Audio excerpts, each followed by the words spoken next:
بسم اللہ الرحمن الرحیم۔ ناظرین، جیسا کہ آپ جانتے ہیں، افندی دعا چینل کے نئے سیگمنٹ میں ہم مختلف شخصیات کو مدعو کرتے ہیں اور ان سے دو بڑے آسان اور سادہ سے سوالات کرتے ہیں۔ ایک کہ آپ کے نزدیک دعا کیا ہے، دوسرا آپ کی اپنی زندگی پر دعا کے کیا اثرات مرتب ہوئے ہیں۔ تو آج ہمارے مہمان ہیں حافظ غلام رسول صاحب۔ حافظ غلام رسول صاحب پیشے کے لحاظ سے پراپرٹی سے متعلق ہیں۔ انہوں نے سرکاری ملازمتیں بھی کی ہیں، لیکن گزشتہ 25-30 سال سے آپ صرف اسی پیشے سے منسلک ہیں اور اسلام آباد کے حلقوں میں جائیداد کی خرید و فروخت کے لیے جانے پہچانے جاتے ہیں۔ حافظ صاحب سے میں گزارش کرتا ہوں سب سے پہلے کہ آپ یہ بتائیے کہ آپ کے نزدیک دعا کیا ہے۔ افندی صاحب، بہت بہت شکریہ، آپ نے مجھے اس اچھے کام کے لیے مدعو کیا ہے۔ بسم اللہ الرحمن الرحیم۔ ارشاد باری تعالیٰ ہے، وَإِذَا سَأَلَكَ عِبَادِي عَنِّي فَإِنِّي قَرِيب۔ لوگ جب میرے متعلق آپ سے سوال کرتے ہیں تو آپ فرما دیجئے گا میں ان کے بہت قریب ہوں۔ ان کو چاہیے کہ وہ مجھ سے دعا کریں، استغفار کریں۔ نبی کریم صلی اللہ علیہ وسلم کا کروڑ بار ہم سب لوگوں پر یہ احسان ہے اور اللہ کا کرم اور فضل ہے کہ اس نے ہمیں نبی رحمت صلی اللہ علیہ وسلم کی امت میں پیدا کیا۔ دعا، اللہ نے ہمیں ایک ایسا تحفہ عطا فرمایا ہے کہ جو ہماری رب تک پہنچنے کا ایک ذریعہ ہے، قبولیت کا ایک ذریعہ ہے۔ اور پھر قرآن کریم، نماز اور یہ تمام ارکان جو ہیں یہ ہمیں وہ راستے دکھاتے ہیں جو رشد و ہدایت کے لیے ہے اور ہماری رہنمائی کے لیے ہے۔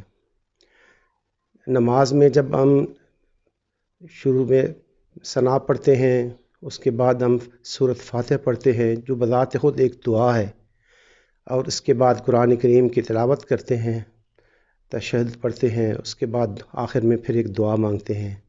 اس دعا میں بھی اللہ کریم نے ہمیں یہ سبق دیا ہے کہ جب ہم نماز پڑھیں، اللہ کی بارگاہ میں وہ جو سب سے افضل عبادت ہے، جب وہ عبادت کرتے ہیں اس میں تمام دعائیہ کلمات ہیں، الفاظ ہیں، لیکن اس کے باوجود ہم آخر میں دعا کرتے ہیں، رب اجعلنی مقیم الصلاۃ ومن ذریتی ربنا وتقبل دعا ربنا اغفر لی ولوالدی وللمؤمنین یوم یقوم الحساب۔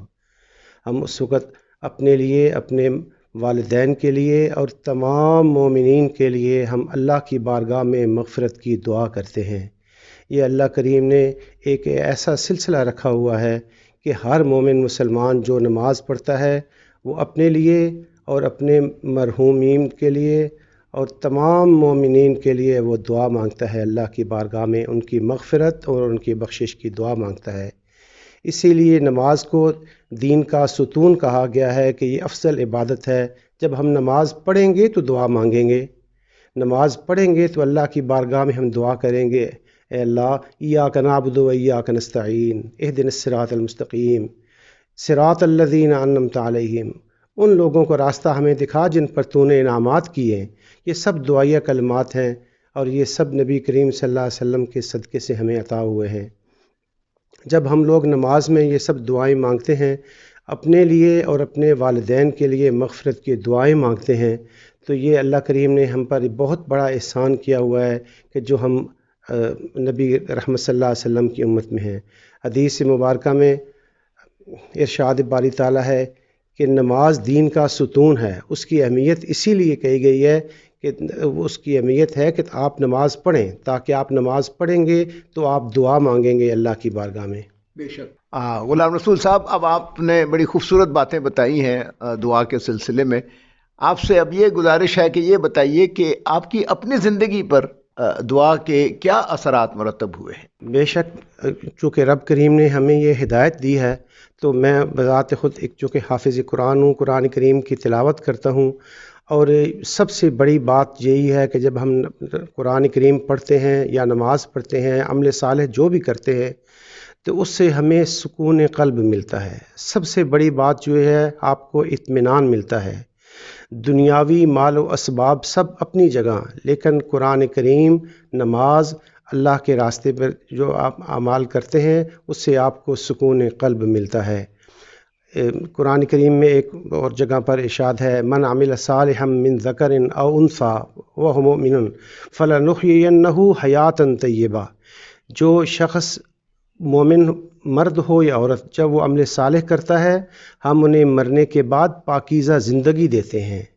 یہ اللہ کریم نے ہمیں ایک راستہ بتا دیا ہے کہ عمل صالح کریں اللہ کی بارگاہ میں. تو الحمدللہ ہم جو کچھ کرتے ہیں سکون قلب کے لیے کرتے ہیں، اور الحمدللہ ہمیں ابھی تک اس سے اللہ نے ہمیں رہنمائی عطا فرمائی ہوئی ہے. میں نے یہ بتایا کہ آپ اپنی زندگی پہ کوئی ایسا واقعہ جس کا کوئی دعا کا اثر جس سے ہمارے ناظرین کو پتہ چلے کہ آپ کی زندگی پر کیا اثر مرتب ہوا اور آپ نے کیا اس سے حاصل کیا.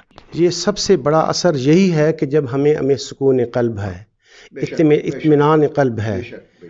یہ اللہ کا، یہ دیکھیں عبادات جو بھی آپ کرتے ہیں اس میں جب آپ کو سکون قلب ملتا ہے تو اس کا مطلب یہ ہوا کہ وہ آپ کی نمازیں، آپ کا قرآن، آپ کی عبادات جو آپ کو سکون مہیا کر رہے ہیں وہ اللہ کی بارگاہ میں قبول ہیں. اس کی قبولیت کے بغیر آپ کو وہ اطمینان قلب نہیں میسر آ سکتا. الحمدللہ کہ وہ اسی لیے ہے.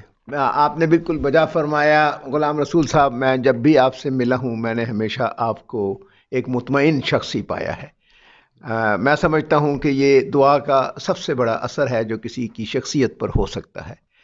ناظرین، امید ہے کہ آپ نے جناب حافظ غلام رسول صاحب کی خیالات سے مستفید ہوئے ہوں گے، اور انہوں نے جو آخر میں سب سے بڑی پتے کی بات کہی ہے وہ یہی ہے کہ دعا کا سب سے بڑا اثر یہ ہے کہ آپ کی زندگی اطمینان کا باعث بن جائے، آپ کی زندگی میں اطمینان آ جائے، آپ سکون قلب آپ کو حاصل ہو جائے.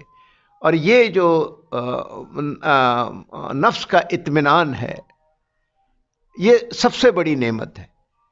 یہ مال و دولت کے ڈھیروں مال و دولت کے مالک لوگوں کے پاس بھی بعض اوقات یہ اطمینان نہیں ہوتا. اولاد، شہرت، عزت، سارے کچھ کے باوجود، سب کچھ کے باوجود لوگوں کے پاس اطمینان قلب نہیں ہوتا. تو میں سمجھتا ہوں دعا کا جو سب سے بڑا اثر غلام رسول صاحب نے بتایا ہے وہ اسے ضرور ذہن نشین رکھنا چاہیے ہر شخص کو. آپ کا بہت بہت شکریہ، بہت بہت شکریہ غلام رسول صاحب، آپ کا بہت بہت شکریہ.